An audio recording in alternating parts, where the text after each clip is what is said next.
So that's the only way I could think to get my own story told is for me to tell it. Yo, I'm Art with 8th Avenue Dogs, and you're tuned in with Hidden Jewels Magazine. Welcome to Hidden Jewels Magazine. I'm Nichelle, and we have Arthur with us today. Yes. He is the owner of Arthur's Production, Owner's Production, as well as a dog company, a dog grooming company. Yeah, called 8th Avenue Dogs. 8th Avenue Dogs. So go ahead and just explain to them what you do with both businesses. Well, Owners is a venture capitalism company I started with a couple of my associates, but it's basically we all just put in our money into a pot, and then whatever venture makes money or we think that makes sense or that anybody comes up with it in a group, we all put our money into that venture and just try to make a success out of one of those. One of those that happen to be right now is 8th Avenue Dogs, which is dog grooming, daycare, boarding, pretty much anything dog, training, pretty much anything. But I'm pretty much the head of that because I'm pretty much the head dog trainer. Everybody else is pretty much helping me put in like the money, the effort, the time, passing out flyers, because it's a lot more that goes into a business than just one single person. Right. Yeah. Okay, you said putting your money into a pot.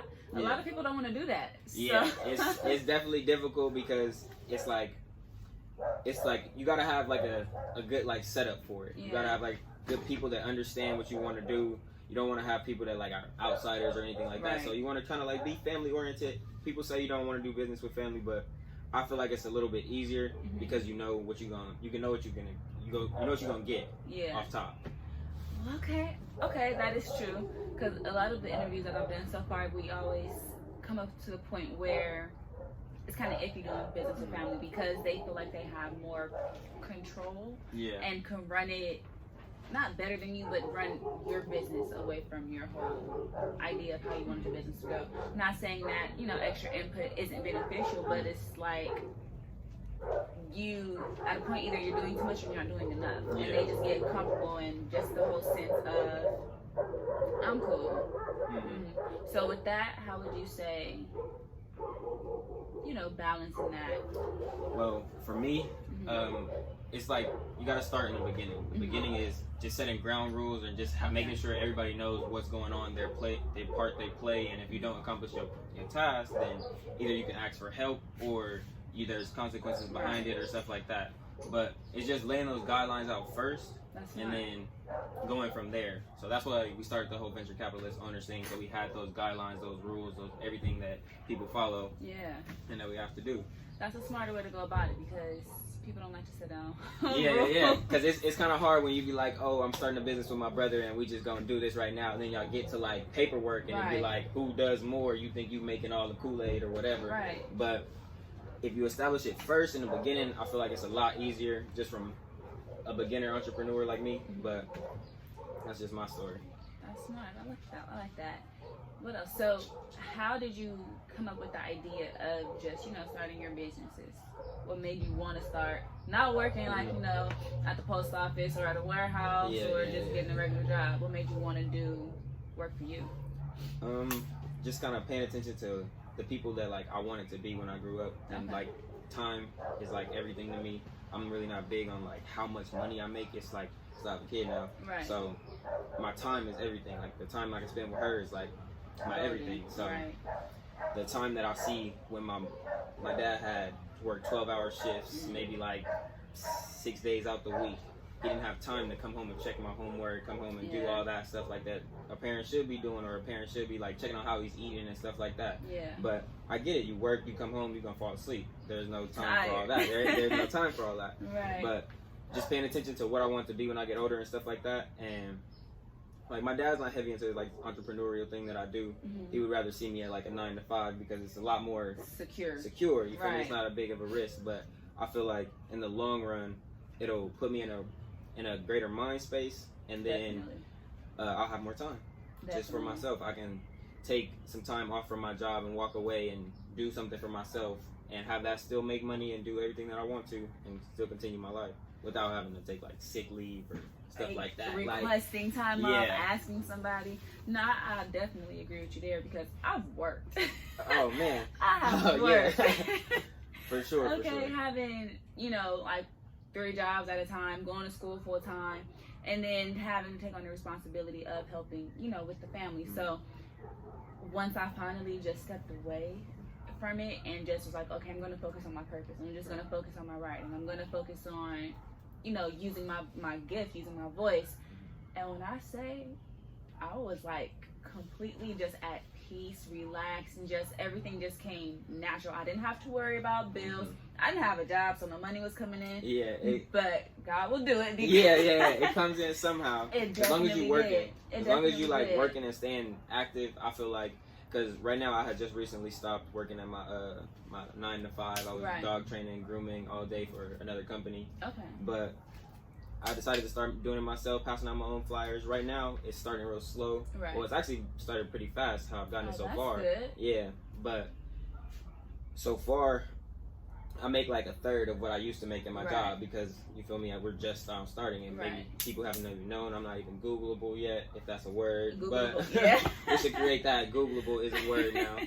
But yeah, stuff like that. It's just like, I make it like a third of it, but I'm a lot more happy. Like, I get to take care of my daughter can stay with me all day. She can come help me with my business. She can come help me pass out my flyers. She can do everything with me. There's no time in the day where I have to go pay for daycare or anything like that. And that's expensive. Like, it's not cheap. And then that's just trusting someone else with your kid. I don't really know you like that. Yeah, it's a lot. It's a lot. But I definitely like that because, you know, just not you focusing on your own business and putting that time in, but you're teaching her also. She's getting a chance to look up to you like, wow, my daddy is really working for himself. She might not understand it right now, but in the long run, that's going to honestly stick with her. And it's just going to have her, you know, get the whole mindset of, I can do whatever I want to do. And not in like, I don't have to listen to you kind of way, but as far as, like, I can accomplish my goals. Exactly. That's an amazing lesson that we just need to get back to teaching our own kids. We can't leave it up to the educational system. We can't leave it up to, like you said, daycares. That's other people. It takes a village, but honestly, the foundation lies with the parents itself. So if the foundation of it takes a village isn't strong and sturdy and beneficial, then that village isn't going to be beneficial to the kid either. So I applaud you for what you're doing because it takes a lot of guts. Yeah. And it just takes patience because, like you said, it's moving fast, but then it moves slow. So it's like you have to learn how to balance that on top of, you know, my baby needs stuff, I need stuff, the business and stuff. So that's amazing. Yeah, I'm doing it so far, and I'm a lot happier with myself. Like, I'm a lot happier with my day, everything. I don't seem glum about, like, going into work, and it used to bug me. It used to bug me. It's not even the whole going to work, because I love working. I love working with dogs. I would love to be working there and have 100,000 dogs around me at all times and stuff like that. But the fact that I was going to work for 8 hours, and they were making maybe, like, 10,000 that day. Oh goodness, yeah. That day, and I'm like, they're gonna send me $120. Check, and that's it. I'm like, oh no, this can't be. I'm in here doing all the work. I have all the skills. Why can't I do it? So I decided to do that shit myself, and man, I can't even imagine. Like, it's good. Yeah, it's good. That's beautiful because not a lot of people will just be willing to take that chance and honestly just step out on faith. Right. And that takes a lot of faith and a lot of courage because it ain't easy. Man. It's definitely not easy. What struggles would you say you've had to come into contact with, one, stepping away from the 9 to 5 and just running your own businesses? What mental struggles and actual physical challenges that you've had to face to overcome them? I mean, not really any physical, but mental is just like not thinking you can do it, or like just like you second guessing it, like, oh, am I actually gonna get clientele? Do I actually know what I'm doing and stuff like that? Just second guessing yourself. That was like the biggest hump. I did that, played with it in my mind for about 3 months. Like, man, am I gonna leave today?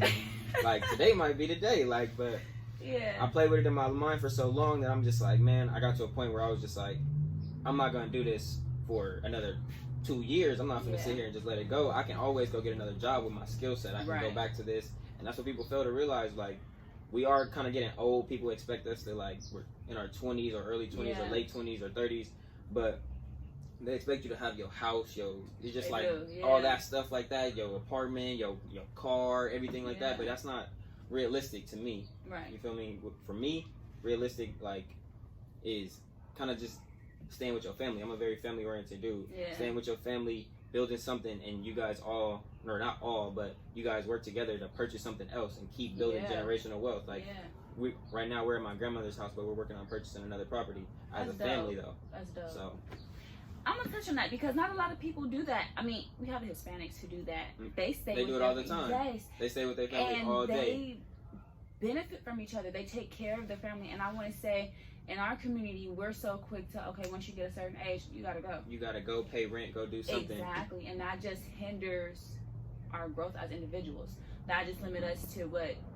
I'm sorry, but keeping our minds on a societal mindset of I got it, like you said, I have to have these certain expectations. This little rat race and everything, But that's why I love my family. I talked to them. They didn't really understand at first. That was one of my struggles, just trying to talk to them and make them understand what I really want, what would make me happy, and because they would rather see me 9 to 5, pay rent. They have 9 to 5s. They worked getting a pension, stuff like that. So they see the benefit of that, but I don't want to be at their same level. You guys taught me all this knowledge, and I want to be able to go step up from you guys. And the only thing I see stepping up from my family is entrepreneurial, because we've had very great jobs. We've had $100,000 jobs and stuff like that. So the next step is to own your own. The next step is for us to be able to own our own time, own our own business, own our own things, do it our way. You know what I mean?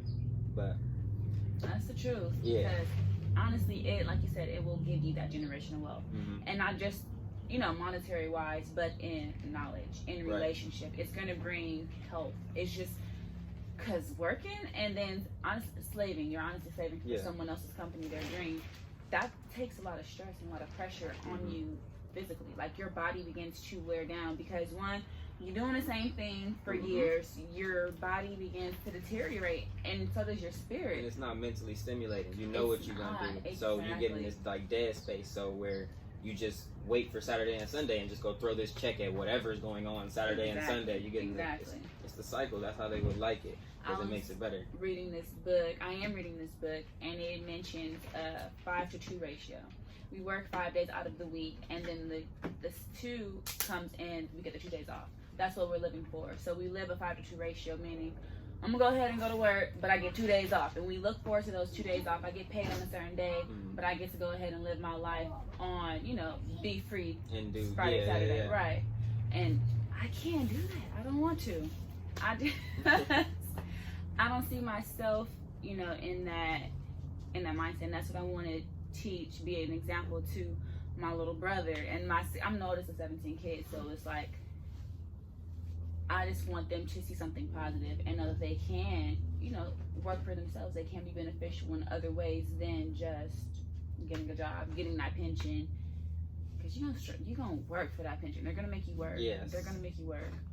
I mean, and I try not to because my family are into it, and I try not to put down on them for having a 9 to 5, because sometimes it meets your expectations. It meets you wanted to be a nurse, and this was the best way to go about it and stuff like that. It meets your expectations of what you want, but I just don't understand when people aren't happy with what they're doing. Exactly, and they continue to do it.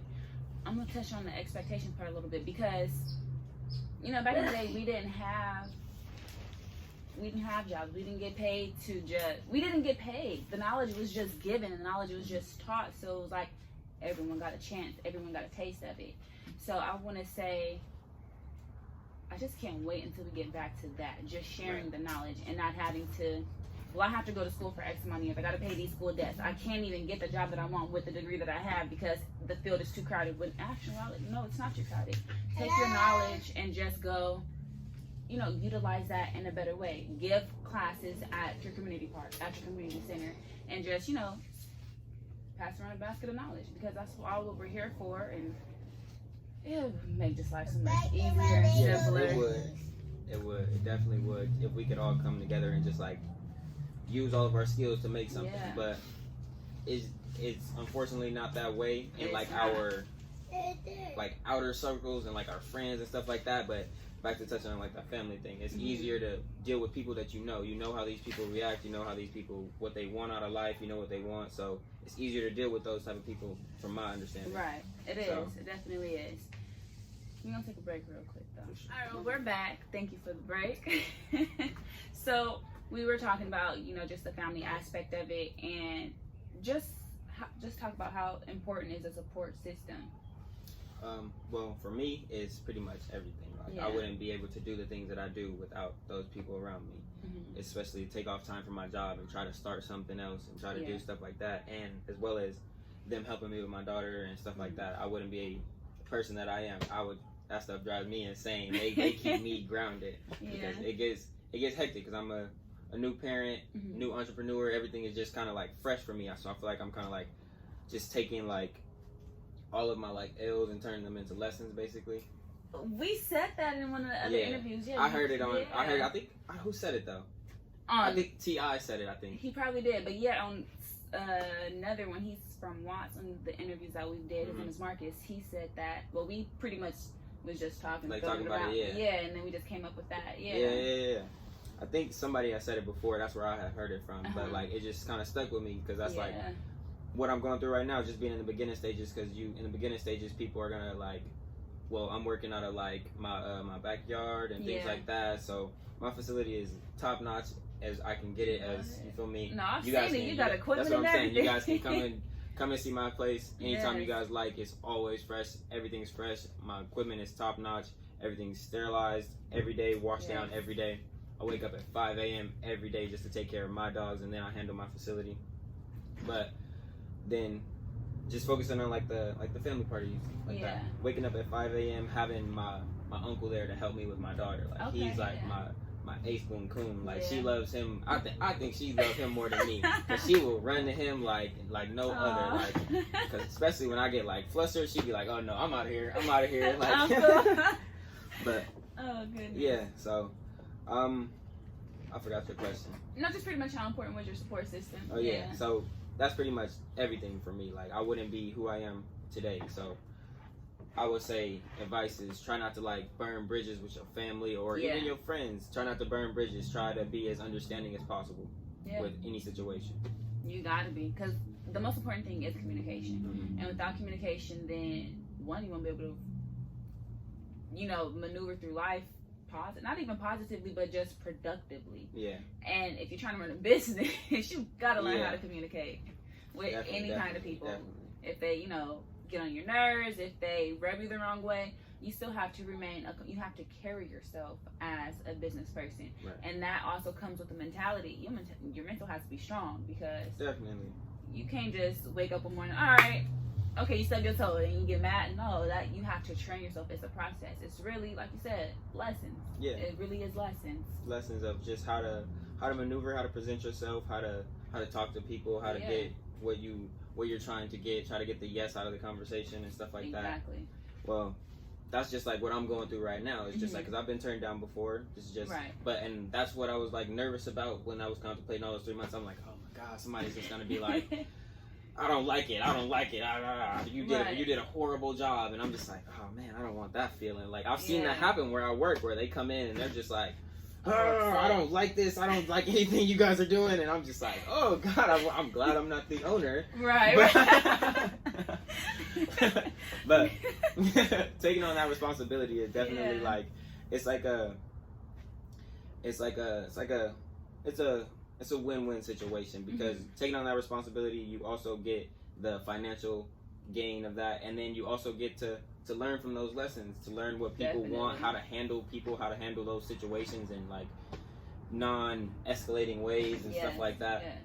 It's definitely a lot, and I'm glad I had a lot of great teachers. People taught me about dogs, taught me about how to handle like customers, how to customer service. I've had many jobs, warehouse jobs, like all type of jobs, but I've had lots of lessons people taught me that I'll take and put into my everyday. Yeah, use those skill sets that you learn, working the 9 to 5 to make your business successful. There you go. What I was about to say, as far as, I lost my train of thought real quick. It's all good. You were speaking on, I don't know, I'm just going to ask you, what has been one of your craziest stories working with animals, working with the dogs? Okay. Well, wow, okay. So recently, the reason I left my job too is because they seen that I had a lot of skills, so they would put me in like situations where they wouldn't put nobody else in because they knew they couldn't handle it, but they knew that I could, so they would like just kind of like trust me with it, and I'd just be like, oh no, this is just too much. But for example, the last place that I worked at, I was in a yard, probably about as big as like 50 yards of a football field. Okay. And there was probably about 120 dogs in there, and I was the only human. Yeah, I was the only human in there, and so I'm very skilled. I'm very skilled at animal behavior, and it's not just like just the grooming, the training. I did a lot of animal behavior, and this is a lot of knowledge that I picked up kind of like on accident. I've been like studying this since I was kind of like a kid. I went to all type of SPCLA. Really? Yeah, like training facilities, and volunteered when I was a kid. So you've always wanted to work with animals? I mean, I never wanted to work with animals. I just I loved animals, you know? I didn't want to make no money with it. I was just like, hey, they're pretty cool. I'm just going to hang out with them. So I picked up a lot of that knowledge, and now I can like use it to make money.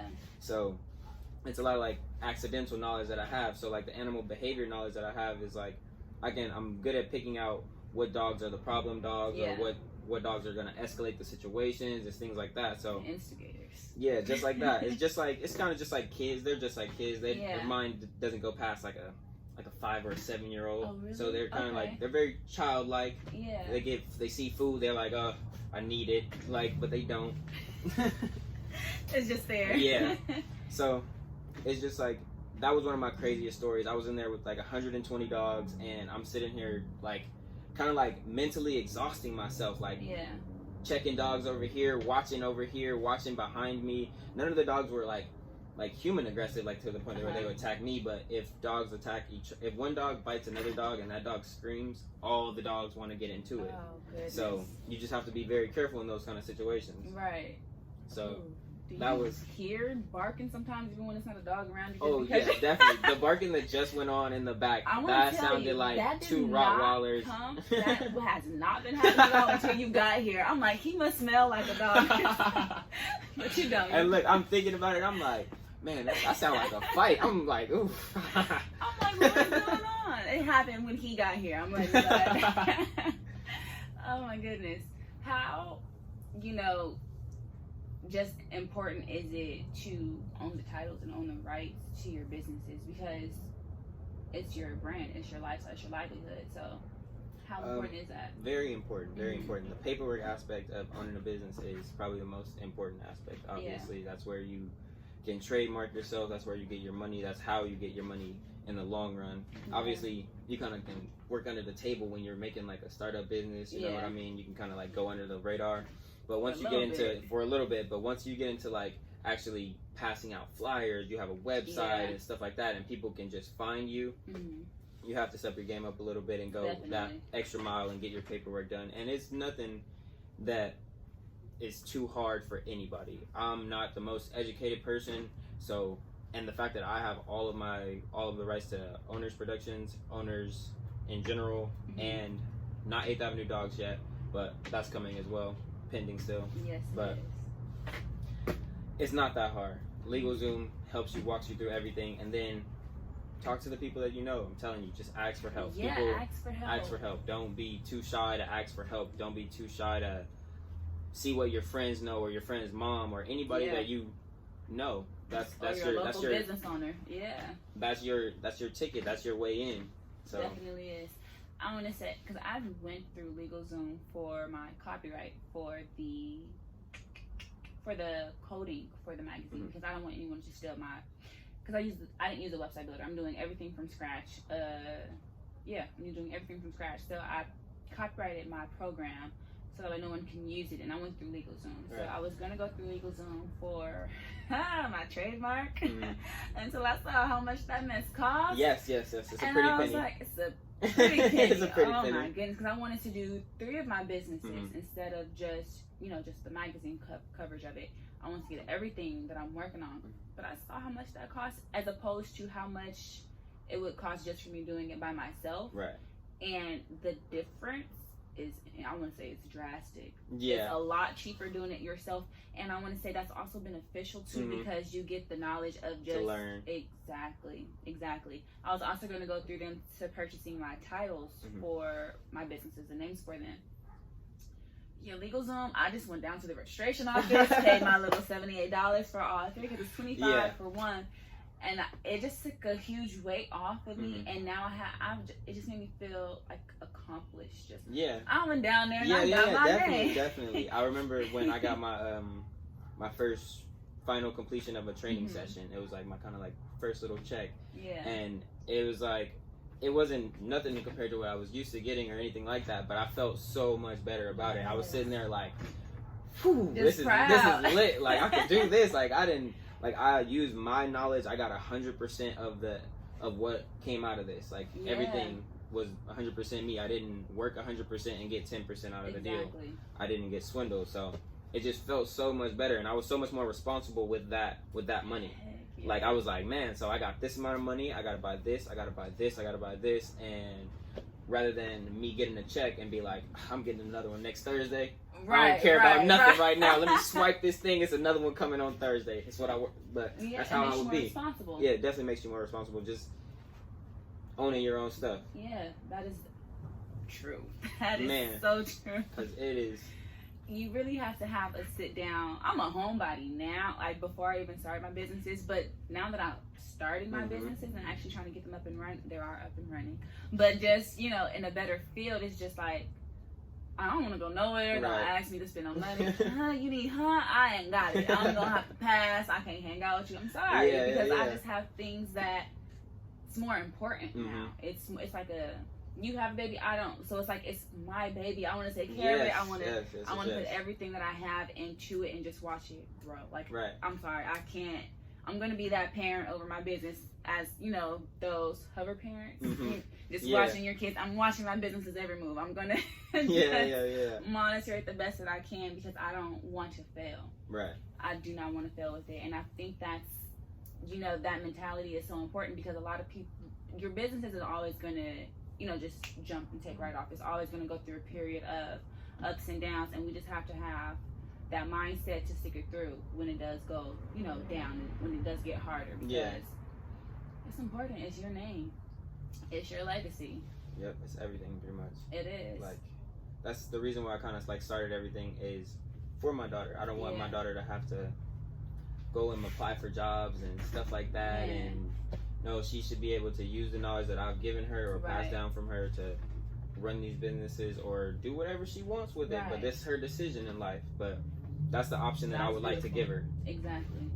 And that's how I wish our community continued or just started to set up these kids, because we can't rely, I'm sorry, but one, with the way, you know, we've been treated throughout history, of course, and how things are looking now, we need to stop relying so heavily on the system. In a sense, we need to start putting more trust into ourselves and into each other, because that's the only way that we're going to overcome and just be successful in this day and age and in our future, is if we honestly just stick together, just band together, and like you said, put money in a pot, do what all of these other communities are doing, and learn how to depend on your neighbor, your family, and honestly just yourself, because we spend so much time having other people taking care of us or us taking care of ourselves that we lost sight of unity. We don't have that anymore, and lost sight of self-education, and that's one of the most important things. Definitely. And I would say most of like the knowledge that I have is like, well, the most useful knowledge that I have, the knowledge that's actually making me money these days is the knowledge that I found out myself. I didn't get taught any of this stuff in school and things like that. I actually went and put in the time and found out it myself, and that's just like putting in the time and the effort to go find yourself. Like, I have a friend that he tells me all the time that he doesn't know like what he wants out of life. He doesn't know what he wants to be or anything like that, and it's kind of like hard telling him like, man, just like, what, you don't want to be nothing. You don't want to be a firefighter. I mean, I'm telling you something. Tell me something real. Just tell me something in dreamland, and he can't like really tell me anything. And I feel like it's because that he hasn't like just tried enough things, put himself out there. He's a little too nervous with, and I learned from him just like that. I put myself out there because I would battle with the same things, and I would be like, man, I can't. If I'm telling him to do this, I can't be a hypocrite and not do it my way. So I'm like, I'm sitting here battling, being nervous myself, telling him not to be nervous, and so I tried it myself, and we both actually tried it. He a lot more happier with himself. He's a lot more outgoing dude. Yeah. He's more happy with the 9-to-5 life and stuff like that. But it's what you want out of life. What makes you happy? What makes you happy? It's not about making trillions of money. It's not. I would love to have trillions of dollars, and I would love to make a lot of money. I'm in the game of business to make money. Right. I want to win the game. That's where I get like my competitive drive from. But I'm in business to make money, but I'm also in business for my sanity, for just to be happy. Just my competitive drive. Just people think competitive is just kind of like a bad thing. Competitiveness in any animal and anything is also good. It's things that keep you sane. It is. It keeps you going. It keeps you with the idea of there's always a better version of myself. There's always something higher that I can achieve. That's important because if we just, like you said before, just no growth, we're just stagnant. That's a dying mindset. Right. We can't achieve anything if we continue to think that, all right, well, I'll get it next time, or oh, well, that was cool, I'm gonna just move on to the next. All right, I gotta go harder next time. I gotta put in this extra work. All right, I need to wake up at X, Y, and Z. I gotta do X, Y. I just have to continue to. We just have better. Exactly. Yeah. Bettering ourselves is the most important thing. I definitely agree. Yep. Now let's see here. I lost my train of thought again. Oh, let's see. You mentioned earlier, time. You value a lot of your time. Time is one of the most important things to you. How do you balance, time and finances? How you said, you grew up with your dad working a 12-hour shift, but how do you balance that? Well, for me, it was a little different when I was working my job because I would have to leave her at daycare, things of that nature. I would get off work and I'd be like, oh my gosh, like I'm tired, and she look at me like I'm ready to play. Full of life, let's go. And I'm just like, oh man, let's go. Like, so it's like it gets hard some days, but that's why I kind of like stepped out and trying to do it the way that I'm doing it now. And I'm not saying that it's easier and everything is peaches and cream, because I would say it's even a little bit harder, but it's a little bit more satisfying at the end of my day. Yeah. It's a little bit harder to run my whole business, have to talk to customers, have to have her. She's only 1.5, and I don't know what she's doing right now. She could be picking something up, eating it. Like, I gotta keep my eyes on her. So it's definitely a little bit harder, but at the end of my day, it's a lot more satisfying. I know that I've seen her the whole time. I spent all the time with her. Yeah. The time that I did have, like the dead time that I did have, my break times and things like that, I got to spend with her, teaching her things, showing her things. Yeah. And that right there is just like, it's way better than just coming home and like not knowing what she did all day. You know what I mean? Just not being there.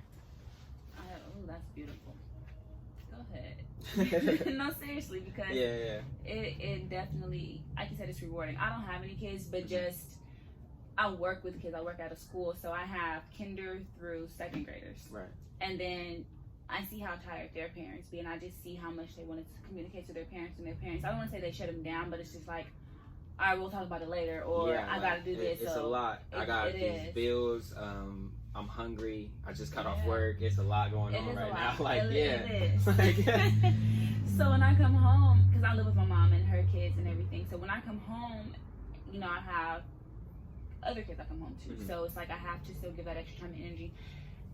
And I don't want to take any time away from them. Like, even while I'm working, because I work from home, outside of the job, but I work, on my business at home. Yeah. So every time my little brother knocks on you saw him in here earlier, but every time he knocks on my bedroom door, sister, I'm like, what, I'm working. He's like, okay, but I want to show you something. I just want to see your face. I'm like, all right, let me open the door.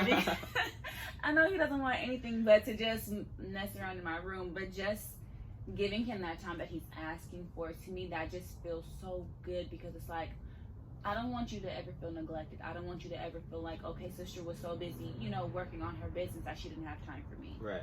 So that's why I say it's so beautiful, because kids need that. Kids need that attention. Kids need that interaction, and just that simple moment of, all right, I'm loved right now. Mm-hmm. That's definitely beautiful, and it's needed. A lot of more kids, just from what I see at work, a lot of kids need it. They need that attention. They're literally craving attention, and I don't say it's sad, but it is in a sense sad, because they're not getting it at home, so they're trying to get it from me. And that also just teaches me patience and how to deal with, other, not even just other kids, but other different personalities, because kids are Well, man, you know. Kids are amazing. They will be one person one day, another person the next, and it's just like you have to learn how to balance everything that comes with them. So it definitely is. They do teach you a lot, and I don't want to miss out on those lessons because I get taught every day just from being at home with the kids. I get taught something new every day, how to be more generous, how to be more kind, how to be more, respectful of their feelings in a sense. Because sometimes as adults we forget that, not that they're kids, but that they're kids. So how we speak to them or how we interact with them or just how it's levels to it, and we just have to understand and literally pay attention to how we come off to a child because they're still learning, they're still growing, and so are we. But it's like we've already reached a step in a point in our lives where it's like we just have to remember. We honestly just have to remember what it once was to be a kid, and that's not to give people the right to the justification to act childish. No, it's just for them. You just have to remind yourself of where you came from. Definitely. Definitely raising a kid is hard. Like, I would say that's probably it's one of the hardest things I'm doing right now. The business is, all that stuff is kind of like piece of cake for me. But when she has a piece of something in her eye, I'm losing it. Like, oh my God, the ER, let's go. Like, oh God. Oh my goodness. Oh goodness. It does come with its challenges because, man, like I'm the oldest of 17, and the first grandchild too. So it's like, every grandchild after me, I didn't watch, I didn't babysat, I've had, I want to say I'm their second parent because I am. Yes, definitely. I've done How it. is that though? Just real quick, just ask a question to you, but like, how is that being the oldest? Well, for me, I kind of sat myself down at a young age, and once I just realized that, okay, I'm the first. When I had my when my little cousin was born, I sat myself down and I was like, okay, well, all right, he's gonna look up to me. And it was a boy at that, so it's like, a black boy at that, so I was like, I need to be a positive example for you. I need to, I want to finish school. I want to just do everything that right. I don't want to make any mistakes because you're going to look up to me and you're going to see those mistakes and think, okay, well, you made it so I can make them. No, I want you to learn. I don't even want to make mistakes. So at a young age, I just pretty much told myself, all right, now you have to be perfect, but in a sense, you got to do this right. You have to be, on your P's and Q's. You cannot mess up. So just having that mindset at a young age, and then having all the rest of them come, and then just meeting my other siblings from my dad's, because he's the one with the most kids. Just meeting them, it was like, I want you to see me as, I want you, since I'm your big sister and I'm your older cousin, I'm already going to be on a pedestal, but I want to be worthy of that pedestal that you're putting me on. And then when my mom had my sister, I was 15 years old. I thought she would never have another kid. Oh, man. But when she had Kayla, it was an even bigger chance for me to step up. Because at that point in my life, I was upset. She moved me I grew up in LA. She moved me from LA to Lakewood. I did not want to go. I was like, why? That's the story of my life. I'm like, I'm out here with all of these people who I do not know. My cousins from Long Beach. All right, so I'm gonna be closer with them, but on a day-to-day basis, I'm out here with these people you moved me from people who I didn't grew up with. You feel me? The neighborhoods where I know I can just go to someone's house. I'm out here in Lakewood, California, with all these people. I remember the difference from like it's a culture shock. It's kind of way different, and it like living in Inglewood, I used to just go outside, and it would be, I don't know, there's gonna be a kid outside for sure. It's definitely gonna be a kid. When I moved out, I was like, whew, I'm just out here by myself. There's nobody out here. Seriously. Like, nobody's out here today. Seriously. And it was just like, dang. So, so I just had to adjust with that. I was just in a funk. Like, I don't want to be here. Not in the world, but just, I don't want to be in freaking Lakewood. I want to go back to LA. So I was just not happy with my surroundings. And then my mom had Kayla. I was like, okay, all right, let me get out of this mindset. Let me go ahead and be, I've always done great in school, so that was never an issue. Just my attitude, I just had to get better because it was a little girl at this time. I have sisters who's older than Kayla, but again, they live with their moms. Right. This was one in my household who was gonna, reflect everything that you I'm do. put exactly. Yeah. So I felt like the stakes were bigger and higher, Definitely. I just felt like, all right, you have to really do a change. So I always say that in a sense, she changed my life because she honestly made me do a 360 with my attitude because she was a little girl, and I didn't want to mess up. So being the oldest definitely comes with a lot of, I would say I put a lot of responsibility on myself because I just see myself, achieving all of this greatness. And just with that, like I said, I just want to be worthy of,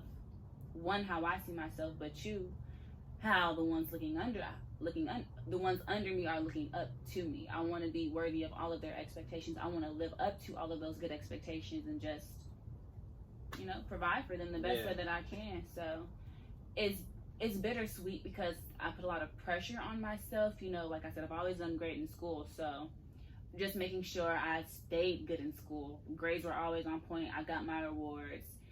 Just with the behavior, my attitude, that took a big toll because I was like, all right, something got to give. You can't have a smart mouth like that. You can't be mean like that. You really just have to, Nichelle, you really just got to, I gave myself a verbal whooping. It was like, all right, no more. Like, you got to stop. So it was bittersweet, but it's more so sweet because the person who I am today is, I got to give myself my props because it's just really, it is amazing, the change. And it was all because of, me being the first, me being the oldest, and just placing those responsibilities on myself because they're my babies. So it's like, I got to do what I got to do for the babies. Yeah. Well, I'm a middle child, so I was kind of just like, I was in the middle. It was just, it's just like, it's stuff going on the left, stuff going on to the right. I'm just right here. I'm not a part of it. Yeah, right. But, I mean, speaking on one thing that you said was, like, trying not to, like, make, like, mistakes and stuff like that. That's one thing that I used to try not to do in front of my little brother. I used to try not to, like, hide. I used to try to hide all my mistakes and, like, all my mess-ups and stuff like that. But as I'm, like, progressing and getting older and growing, I realized that, like, that kind of, like, distanced us. Yeah. Me not showing my mistakes and only just trying to show, like, how good I was or stuff like that. Right. That kind of distanced us and not gave us that, like, close bond that I really want.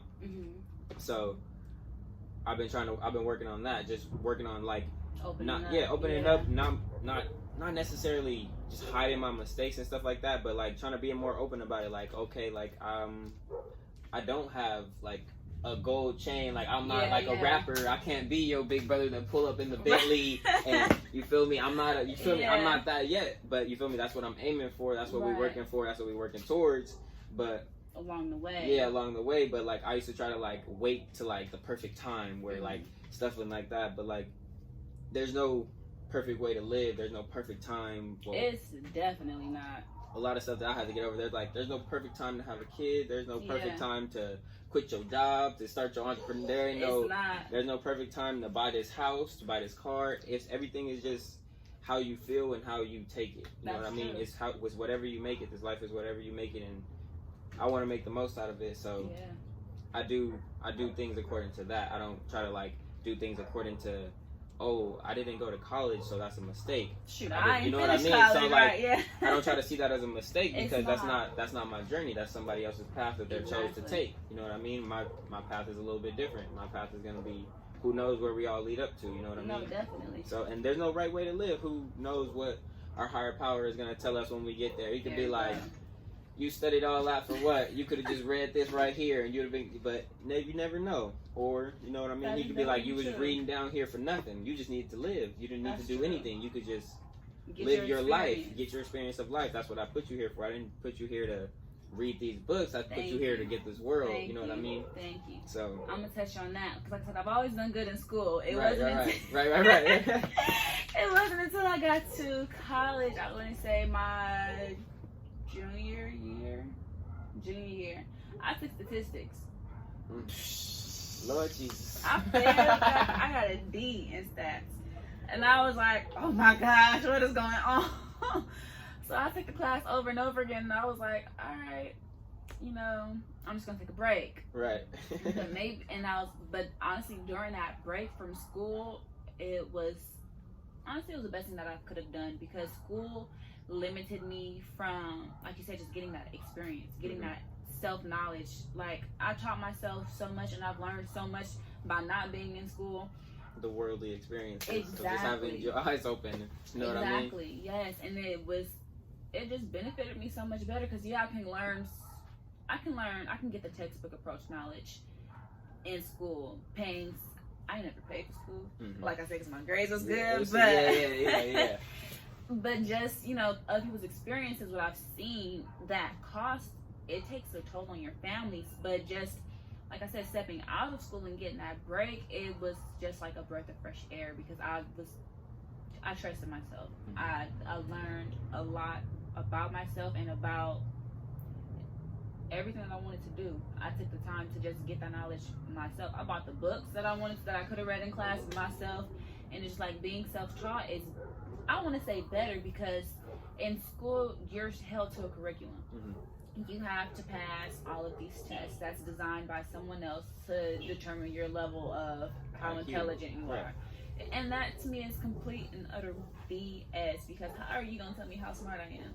Correct. I look at the world different. Everybody looks at the world differently. We have different perceptions. So your perception of a grading scale is completely different from mine. So that's why I'm against education. I want to say I am against the education system that we have, as opposed to being educated. I love how we can just be educated on our own. Like I said, how you get to educate your daughter in the business, but just spending that time with her, that's educating her also. And it's just, if we were able to get to that, I would feel there would be less, people depressed. There would be less people who stressed out, and less people who are just, I don't want to say messed up, but have anxiety and just have so much pressure and weight on their head because of school. School causes a lot. There are a lot of homeless students because of these debts. Suicidal students. No, definitely. Sometimes. It comes into play, and it's all because of, one, finances, and two, the curriculum. It's a setup. Well, for me, what I see mostly is mostly like the struggles that I see from students, I guess, or my friends that are in school and stuff like that. It just be the expectations. Like it's not even just like the finances. People be like, oh man, I ain't paying nobody, whatever, like that. You can get over that, you know what I mean? But it just be like, my mom wants me to do this so bad, and if I don't do this, I don't even know where I'm going with this. But like, I gotta do it so she feels good about herself. Like, it's not even about for me to feel good about myself, because I could be getting this education. I get this 4 years education and be like, whew, like, now what do I do with my life? Like, I don't even know what I wanted to do. I was just doing this for someone else's approval. You know what I mean? And like how you said about how your parents, how they wanted you to do the 9 to 5, go to school, do the whole thing. And I just want to say that's great that they're supportive of you. I just wish more people were supportive, because that expectation is a killer. Because I'm gonna say that wasn't the easiest thing to get over for them and for me, because I kind of didn't understand or know, like I didn't know any entrepreneurs. I didn't know nobody. I seen people on TV like, hey, like he's doing this, and my parents are looking at me like, you doing like the TV dude, like you gonna be a TV dude, like. But so it was just like actually sitting down and learning, putting myself around the right people, putting myself around people that I know are actually business owners or trying to be business owners, or just have that mind frame. That's why I created my little venture capitalist group, because those people that I've chosen, or those people that came along throughout the interactions that we've had, is people that have that same mindset of, I know what's going on, and I need to own something. And if I don't own something in this capitalist America that we live in, then I'm really not worth anything. You know what I mean? You're just a pawn in the game. That is definitely true. So that is, and you gotta be the player. You can't be a piece. You definitely can't. You can't. So that was definitely like one of my hardest things, was getting to my dad, is telling him that I wanted to do this instead of go to the military or go do something like that. You know what I mean? So that was one of the hardest battles. We probably did that for about 3 years. Like we went fall off. I didn't talk to him for about 6 months. We had a whole bunch of fallouts and stuff like that. But it gets to the point where you realize what's important. Like I'm telling you something, Pop. This is what's gonna make me happy. You want me to do something that's gonna make me unhappy. You gotta understand that. Even if it's not what you want me to have this $100,000 paying job or work for whoever, and that wouldn't make me happy in the long run. Let's say I started this little company or whatever, and I make only $50,000 a year, and I'm owning my business, I'm doing my thing. That's where I see myself being sane. Yeah. You know what I mean? So I had to get him to understand that. Like it's more about sanity to me than how much money I'm making or how other people look at me. Like I don't care that people say that, oh, you didn't go to college or you didn't do this, and I'm just okay. That means nothing to me. Exactly. Like and it took a while to get to that point where I didn't. People would tell me, oh yeah, I'm taking my master's and stuff like this, and I would just be like, oh, Jesus, like you must be like this so high of a person, like you studied your butt off, you did this, and like I'm not saying that you didn't work hard for what you accomplished and things of that nature, but it's not something that's gonna put me down for what you accomplished. I'm happy for all of your accomplishments and everything that you do, but I'm still not on that path. I'm not on that path, but we're on the same level mind frame wise. I don't think that no human has walked this earth that can do anything that I'm not capable of. There you go. You know what I mean? I like that, yeah. So like I don't think no one's smarter than me. I don't think no one's probably physically stronger than me, but as brain capability wise and things of like that nature and just evolving. Yeah. Growing. And that's what I don't feel like nobody is smarter than one person. Everybody can accomplish everything. They can. If they put their mind to it. They definitely can. It might take time, it might take years, it might take a lifetime, but it can be accomplished. It definitely can. And that's just, like you said, there's no perfect timing. Everything will come when it's ready. When it's ready. And that perfect timing is when you're ready. Exactly. And that's when you fail to realize is I could have done this 2 years ago, I could have done this a year ago, and I had all the knowledge, I had all this stuff. I was just sitting in that cycle of like, man, I'm just in this cycle because I know my parents would like me to have a job right now. Right. Like they would like to not see me at home just chilling on the couch or in the backyard with my dogs or something like that. So, but I just had to get those knowledge, focus up, make a plan to get out. Don't just like quit your job and just try to do it all on your own. Make a plan to get out step by step. Have all your tools, have all your everything set up for you, whatever you choose to do. Because before the dog thing, we was going into a smoothie business. Really? Yeah, we were doing smoothies. It was about to go large with smoothies. But we still doing them smoothies. That's coming soon. But like, it's just that's in our pot. It's another venture that we can all step into when we're ready. And do you guys add to that pot monthly? Like, yeah. That is smart. Yeah, it's a lot. It's a lot. It's like an agreement.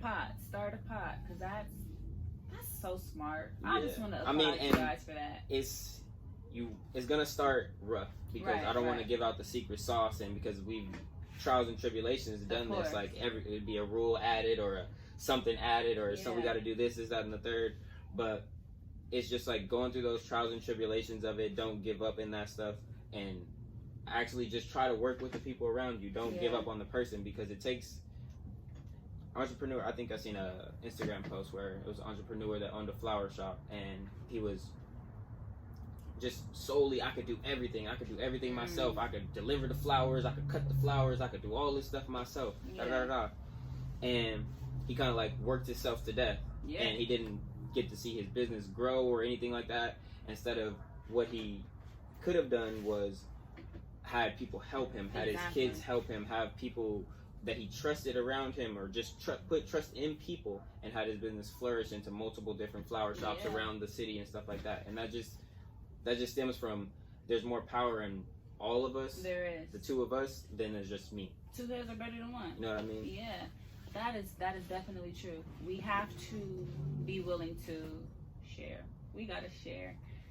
I mean, it's be willing to trust, honestly. Trusting is super hard, because nobody want to seem like they got their heart broke, or they got messed over, or they got cut up, or stuff like that. Mm-hmm. But those, to me, now, I used to kind of like be like, oh man, I don't want to get messed over or nothing like that. But putting that trust in people, if you put like a genuine trust in most people, you receive it back. Yeah. From my knowledge. But even if you don't receive it back and they mess you over, they cut you off, or da da da da da, it's cool. It's not for something you can get mad at and go over the top of, or da da da da. You just take it on the chin and learn from your lessons. It's not. There's no right way of living. It's not. It's not. There's no rule book. There's no rule book. There's no like, oh, right. You do this, that, and the third, and there you make it here. Nobody knows anything. So live the life that you want to live is my opinion on that. And that's where I take into like my business aspect as well. Is like live the life that you want to live is basically kind of like our slogan. Okay. Yeah. So, and it just basically means do the things that you want to do. Like do everything that you want to do. Don't second guess yourself. Don't think about anybody else's perspective of what you're want to doing right now. If you want to take your shirt off in the club and go do your thing, right. That's what you own. That's how you feeling right now. That's how you feel, and you get more genuine love that way. You do. You get a lot more genuine love because you're being genuine. You're being as genuine as you can. So that energy always meets with a genuine person. It does. I like that. Live the life you want to live. Let's start doing that. Everybody, let's start living the lives we want to live. How would you say your community has shaped you as an individual, like to the person that you are today? Man, my community. So I kind of I moved around a lot. So it's kind of like a lot. My community is kind of big. It's kind of broad, I guess you could say, because I've lived in Torrance, Lakewood, Long Beach, LA, Inglewood, a lot of cities, and I went to like a lot of different high schools as a kid too. Okay. So. Same. Yeah. So it was just like I learned a lot from my community, how to talk to people, how to interact with people. They taught me a lot of lessons. I really haven't had any I don't have no arch enemies in life or nobody that I really scold or anything like that. Like it's been everything that I've been taught in my life and from my community is taken from my black community and stuff like that. That the people that I've been around, everything isn't as serious as you think. You know what I mean? Like the person who hit your car and got out, he hot and bothered, he wanna call you all type of words and stuff like that. It's not as serious as you think. It's not a situation where you gotta fight for your life, you gotta pull your gun or anything like that. It's like the people that I hang around and the people that I grew up around in my community seen the broader picture in life, seen the broader picture in things, didn't just act off of just immediate situations, and I feel like that rubbed off a lot on me. That's why I'm not affiliated with any gangs, I'm not affiliated with anything like that, and that's based off of the people that I hang around with, my community, the people that I've been around with.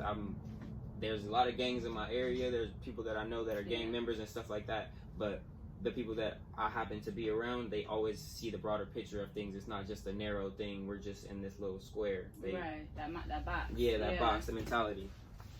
So I've been blessed to have a lot of people around me that have a greater picture of the world. That is dope. That is amazing. Because a lot of people, they always try to, not a lot of people, excuse me, but people like to blame their environment for their actions. Definitely. And it's refreshing to see or to come into contact with an individual who, I want to say, go against the grain, because you didn't let your circumstances define you. You didn't let your environment define you. You didn't let, what happened to you in life or your reactions define you as a person. You took the time, and my mama always told me, think before you speak, think before you act. And that's one of the most important lessons that I have ever learned. It may have taken me some time, but it was definitely one of the most important lessons because it's grounded me. And that having that mentality is definitely important. It definitely is.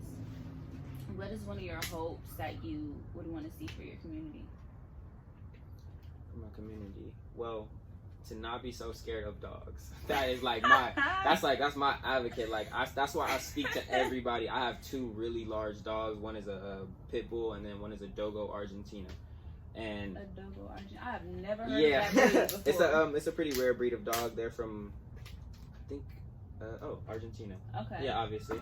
But they're the Argentinian Mastiff. They get around 140 pounds. That's a big dog. Yeah, big dog. They're used for boar hunting in Texas, so they take down really big hogs and stuff like that. Yeah.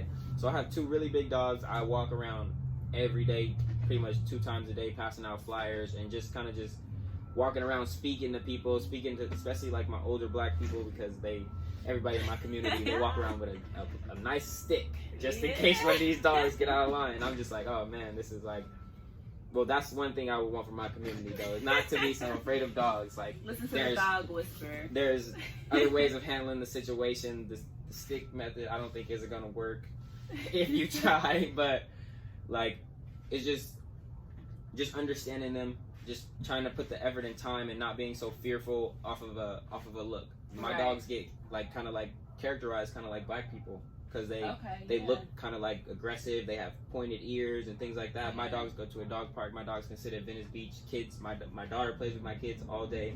My dogs are perfectly trained, but they have that aggressive look, and it's kind of like a black person. Like, you see him in a neighborhood that he's not supposed to be in, you're kind of just like, oh my god, it's iffy. You feel some type of way if you're that black person. You're like, oh my god, I feel like everybody's looking at me right now. And that's how my dogs are. They feel that energy, like people are kind of like shying away from them and stuff like that. So that's why I walk around with them. I'll put them in a down stay. I'll walk up to you. I'll talk to you while they're laying right there. I'll have them roll over. You can touch them. You can do whatever you like. And these are very big, aggressive looking dogs. Like, you would think that these dogs are gonna maul you when you see them, but they're very trained dogs. So that's just kind of like breaking the stereotype of like how every dog isn't a man eater. Most dogs aren't man eaters. Most dogs are fearful. Most dogs they're like babies. They're protective of their house. They're protective over their things. And once you understand how their mind works, it's so much easier. I like that. Don't be afraid of dogs. It's gonna be hard, but once I get my farm, like Cesar Milan, I'm gonna have a whole farm with a big old station of dogs everywhere.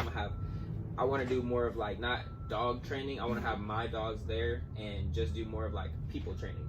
Yeah, just like having people come and like learn about our dogs. I don't need your crazy dog here right now. I need you to come learn this with educated dogs, and then you can go home and educate your dog.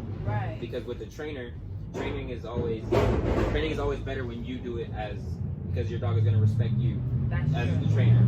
Your dog always respects the trainer a little bit more because he puts that effort and time in. If you put the effort and time in the trainer did, he would learn as well. That is true. So I always advise, if people are not going to be there for the training sessions, at least try to be there for at least 2 or 3 of them, because you want to be able to control your dog. I can walk your dog all day without a leash, no leash all day, but when he's going to feel the energy, he's going to feel the nervousness, you're not going to know how to read his body language, things like that. And those are the things that I want to show people. Those are the things that I picked up that I can't teach in a book. I can't really write it down. I physically have to like show you, like, you know what I mean? Like that dog right there. Do you see how his ears are down, tail tucked, everything? He wants to.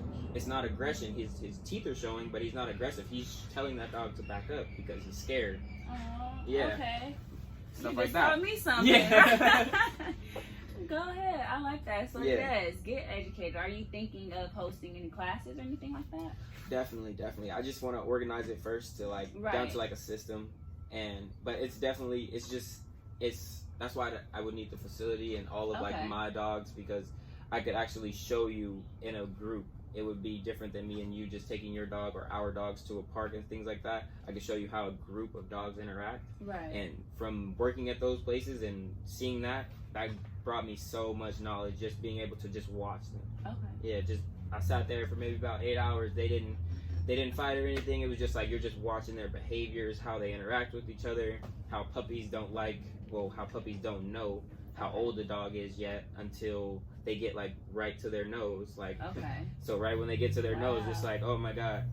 And then it's like an energy thing. They sense the energy and they're like, okay, I'll back away. Or you'll get the puppy that'll kind of like try the older dog, and then the older dog will correct them and like bark at them, tell them to get back. And people will be like, hey, get that dog, da. But that's dog communication. That's how dogs communicate. She's not telling them, she's not trying to kill this dog. She's telling this puppy to back up. I'm old. I'm laying down. Back up. We're not gonna play. Like, it's not playtime. It's not playtime. So, but that's just, it looks aggressive because it comes with a deep bark. It looked like she was about to snap his neck off, but it's just her telling the puppy. And then once you understand those situations and understand how that goes, understanding the dog is like, piece of So cake. piece of cake is easy, super easy. That is beautiful. I'm looking forward to it. Look, teach me some lessons Definitely. because I want a pet. I want 2 pets. So when I get on the spot, I'm gonna definitely come to the training class. definitely. With my dog and get taught. So let them know where they can find you at, both of your businesses. Well, right now you can find us on Instagram at Owners TV for all Owners Productions, video work, photography work. We also shoot shows, anything you would like. So They got some dope commercials up Yes, there. I've yes. seen the dentist. so that's at Owners TV on Instagram, and then 8th Avenue Dogs is right here in my pocket. I can actually put a little right there. Oh yeah, do that. 8th Avenue Dogs. So we do grooming, dog walking, daycare, training, everything. You can actually, we're on Instagram as well at 8th Avenue Dogs. So contact us through Instagram or 562-225-9519, our business line. Thank you. I'm Art with 8th Avenue Dogs. Thank you. And on the show with Hidden Jewels Magazine. Yes. Thank you.